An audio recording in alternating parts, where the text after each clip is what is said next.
please take a second to subscribe, then like and share afterwards. We can really use your support. Thank you.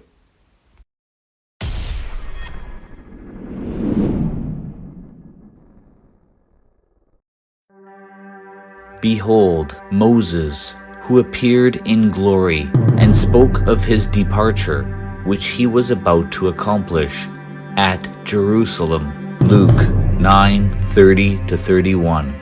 In the Prophecies Uncovered End Times episode, we explored how God's holy feasts that were given to us in the book of Leviticus, Passover, unleavened bread, first fruits, Pentecost, trumpets, atonement, and tabernacles, were feasts that were to be appointed to be fulfilled in the time of Messiah's first coming, which, up to the time of creating this video, we've seen the first 4 spring feasts fulfilled perfectly by Jesus.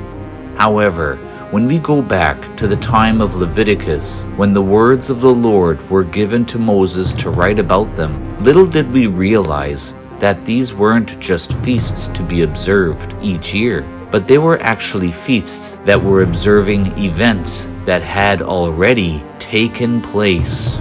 Well, let's take a look. The first of the 7 feasts is the Passover, as we spoke about in that End Times episode, along with the Passover episode before it. The feast observes that the Spirit of God came down over Egypt and took every firstborn child in every household as judgment upon the land. But before that happened, God's people were instructed to mark the outer doorposts of their homes in order for God's judgment to pass over them and be spared. What few realize is that as the Lord instructed the people, we see that in the book of Exodus, God stated that for the following 7 days after Passover, they should eat unleavened bread. Exodus 12:15. 7 days shall ye eat unleavened bread. Even the first day ye shall put away leaven out of your houses. This was the bread they were to take to eat on their journey as they were about to begin the exodus out of Egypt. This would be a sign and a memorial of redemption, a redemption and escape from slavery and servitude. And ye shall observe this thing for an ordinance to thee and to thy sons forever. Again, a remarkable picture of what Christ would become as the sinless Lamb, the unleavened bread of life. The third feast was the Feast of First Fruits.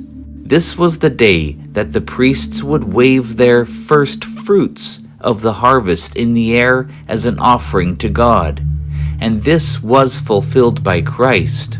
1 Corinthians 15:20. But now Christ is risen from the dead and has become the first fruits of those who have fallen asleep. But does this feast fit as an event which took place after unleavened bread? This is a difficult one. Reaping fruit from a harvest requires the growth of a crop. However, the people of God were on the move. This is the time of the Exodus. How could they harvest anything? Being 7 days after departure, this would have to be after the Red Sea crossing and before the arrival to Mount Sinai. Did anything happen during this period in the land of Midian where a type of harvest took place? Indeed. Exodus 16:13-15. In the morning the dew lay round the camp, and when the dew was gone, behold, upon the face of the wilderness there lay a small round thing, as small as the hoarfrost, on the ground. And when the children of Israel saw it, they said to one another, It is manna. And Moses said unto them, This is the bread which the Lord hath given you to eat. God then instructed them to eat the amount allotted for each tent, and not leave any for the later time.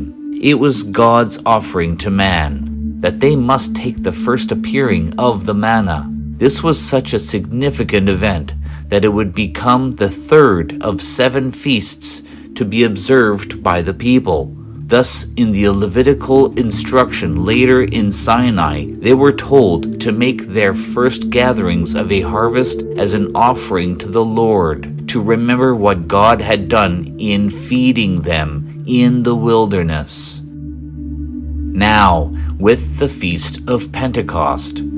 Penta means 50.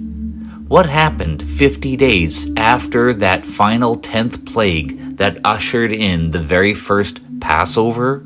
According to experts on the Exodus journey, along with Jewish literary sources, it was 50 days exactly after Passover that they were at Mount Sinai, and when God came down on the mountain in fire and gave the 10 Commandments to Moses and the children of Israel. Key point, he came down with fire. And how did the Holy Spirit baptize the apostles on Pentecost 1400 years later? He came down with fire. What does this all mean? The entire Exodus story is not only a literal event as God brought his people out of bondage, but the Exodus is also a messianic prophecy. Every event within the Exodus journey ties into the events of Jesus Christ, and these Levitical feasts was a sign for it to come.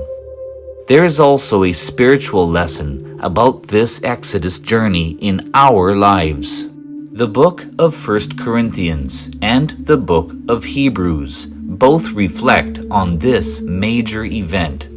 The Jewish people fell due to a lack of faith and fell into idolatry. It was a failure to trust in such a big God who is always trustworthy. He is always unchanging, and he has absolute control over all things. The call to all Christians is to know this history and what happens when we put our trust in him, and what happens when we don't. In the wilderness, the Lord went with them in the form of a pillar of cloud by day and a pillar of fire by night. For the Jewish people, it did not take them long to forget all what God had done for them, bringing them out of Egypt, crossing the Red Sea, and bringing them into the promised land. Their very existence in that land then and again today is all because of what he did for them. Yet so many live their lives as if it never really happened, all the while still observing the Jewish holidays with empty observance and tradition. But this message today is to remind us that these events are historic, and they call on us to live every day of our lives with thanksgiving and gratitude for what he did then and what he does now. Those Jewish feasts were to be observed by the people so that these events would not be forgotten. God told Moses to meticulously write everything that took place so that we could know and learn about God's work. And God told Moses that a great prophet, the Messiah, would come to complete the work for his people in a future time. And it was 1400 years later that Jesus went up to the Mount of Transfiguration, where he met with Moses and Elijah, a representative of law and representative of the prophets. It was said that Jesus would be the one to lead his people on yet another Exodus, an event that would fulfill the ancient Exodus led by Moses. This is why Moses was a foreshadowing of Jesus Christ. In Luke 9:31, on the Mount of Transfiguration, Jesus speaks with Moses and Elijah, who discuss Christ's coming decease, or departure. It is the only place in the New Testament where this one Greek word is used. If we look at this word in Strong's filed as G1841, it is the Greek word exodus, the same word used for the Exodus in Moses' time, and the only time we see this Greek word in use in the New Testament. This is why Moses' life was in danger as an infant, threatened by the king of the land, and was hidden in Egypt until the danger had passed. The same too with Jesus. His life was in danger as an infant, threatened by the king of the land, and was hidden in Egypt until the danger had passed. Yet Jesus came for even a greater deliverance to come. And if the deliverance brought to God's people saw the enemy sink down into the abyss, so too would the enemy in our future. Upon our deliverance from bondage to sin, the enemy will be cast down into the abyss. As Moses, Elijah, and Jesus discussed, this deliverance would happen in Jerusalem, meaning his crucifixion is not only anticipated at that moment between the three of them, but it was anticipated during the original Exodus.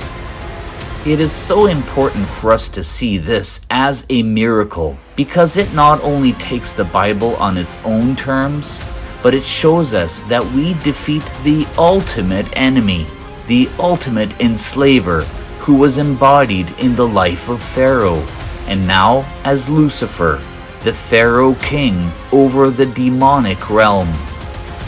Why the idea of needing deliverance from sin? Jesus tells us that living a life of sin is a life lived in slavery. John 8:34. Truly, truly, I say to you, everyone who practices sin is a slave to sin.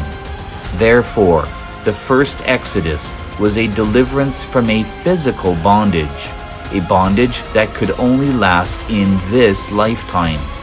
The second Exodus is a deliverance from a spiritual bondage, the bondage of sin, which is far greater and more serious as its consequences go beyond this lifetime.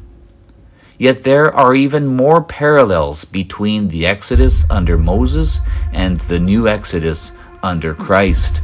It is the ceremonial practice of baptism. 1 Corinthians 10:1 and 2.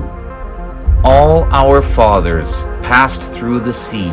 All were baptized unto Moses in the cloud and in the sea. That crossing in the Red Sea was a spiritual baptizing unto Moses. Jesus was also baptized in the Jordan. Thus we are baptized unto Jesus when we take that baptismal step. What's truly interesting is that Jesus was baptized in the Jordan, which is actually considered as the same geographic feature as the Gulf of Aqaba, where the miraculous Red Sea crossing took place. Is it really? Yes. It is called the Syro-African Depression, or the Jordan Rift Valley, that some say connects all the way down to the Great Rift Valley in Ethiopia and beyond. This rift runs north that is responsible for the Gulf of Aqaba, where the miracle crossing took place at Nuweiba. Then continues northward, creating the Jordan Valley and the entire Dead Sea, all the way up to the Sea of Galilee. It was the stretch of the Jordan River at Bethany beyond the Jordan that Jesus was baptized. It is geographically connected to the Red Sea crossing site. One footnote worth noting concerning the Exodus. In the book of Numbers, in chapter 21, the people again got discouraged during their extended time in the wilderness. They murmured against Moses for bringing them into this dreadful place. They had already forgotten that it was their own sin that caused them to be there, and they tried to blame Moses for it. Then, as a judgment against the people for their sin, God sent poisonous serpents into the camp, and people began to die. This showed them that they were the ones in sin. So they came back to Moses to confess that sin and asked for God's mercy. So when Moses prayed for the people, God instructed him to make a bronze serpent and put it on a pole so the people could be healed. Now, we aren't sure whether God put healing powers into this pole, but it is more likely that it was to be a sign for the people to have faith that they would be healed, and this pole would be a reminder to them. This sign would, over the centuries, be carried over as a sign to the Jewish people in their promised land as an object of worship, as we see in 2 Kings 18:4. This shows us how a sign of God's healing hand would be twisted into idolatry. Don't believe it? That sign stayed with them over the centuries and brought into Greek culture, along with the mixed multitude that left Egypt with the Jewish people, as we saw in the evidence uncovered Exodus Red Sea crossing episode, and made its way into Greek mythology. Today, we know it as the Rod of Asclepius, a sign associated with healing and medicine. We see it today at medical centers, hospitals, and on ambulances.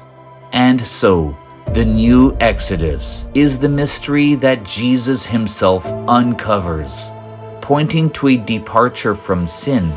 And today, for all of us who are in him, we look to the mass exodus away from this world in the joyous journey to our promised land.